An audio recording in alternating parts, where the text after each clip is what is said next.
This video is sponsored by Squarespace. When your plants have been in the same pot or when you have just got them from the nursery, it may look like that the plant has outgrown the pot. For example, here the roots are coming out. You may notice that these roots are peeking out from the bottom drainage hole. This means that probably your plant is root bound and it is not growing anymore. This is the perfect time to repot your plants.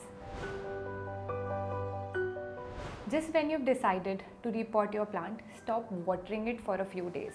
For example, here I have this lucky bamboo and I will tear open this pocket. You would see that the soil has become quite compact. Allowing the soil to dry will make moving this plant to twist it and to squeeze it out much easier. Whenever you're repotting, try not to disturb the roots as much possible. But here, for example, this plant is extremely root bound. In that case, you should gently open this up to loosen the root memory. You might have to cut a few roots if needed because this, for example, is very root bound. Now, place your plant inside the pot and fill up the empty space with more potting soil. Leave the top 1 inch empty for the water to sit whenever you water your plant. And now your plant is ready in its new home, in its new pot. Here is a quick update on this lucky bamboo. This is how it's doing 2 months after repotting. I just brought it in to share with you guys. So to see if this was successful, I'm going to pull it out.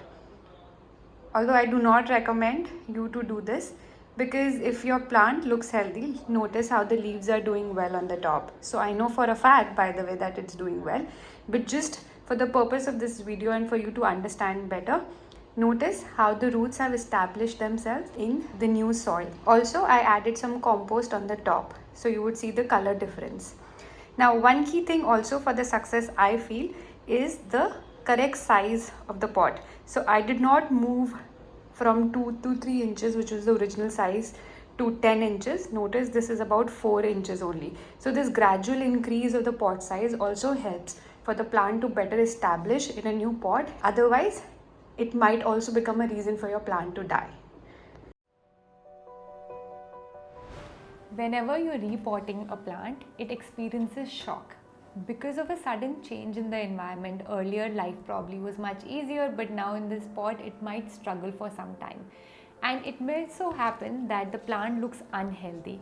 If that happens, it's completely okay. The plant will recover in a few days. You can keep the plant in a shaded space. Doing this will allow your plant to recover from the shock of being rehomed. Sometimes your plant may never recover. And that's completely okay. Nobody is born with a green thumb. It takes time to develop an intuition. Alocasias, calatheas are some of the sensitive plants. They may not enjoy this repotting very much. It takes a little time to do that right. So if the roots happen to be damaged, if you touch a few roots, if you open them, if you break a few roots, they might not recover, but it's completely okay. And next time, whenever you're doing it again, just be sure that you're doing repotting in the evening and you do not disturb many roots. I'm often asked, when should we repot so that we increase the survival of our plant? See, as I said, evenings are the best time to repot your plant. During the day, especially in the afternoon, the sunlight adds to the stress. The heat of the sun adds to the stress. Seasonally speaking, I would say that winters are probably not the best time because most plants are in hibernation.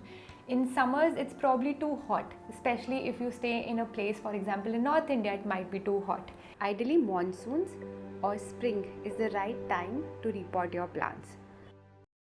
Now I want to introduce you to Squarespace. It is a wonderful platform to start your own website.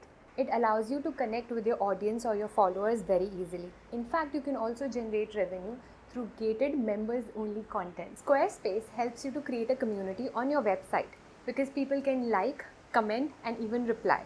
Go to squarespace.com for a free trial, and when you're ready to publish, go to squarespace.com/gardenup to avail 10% off your first purchase of domain or website.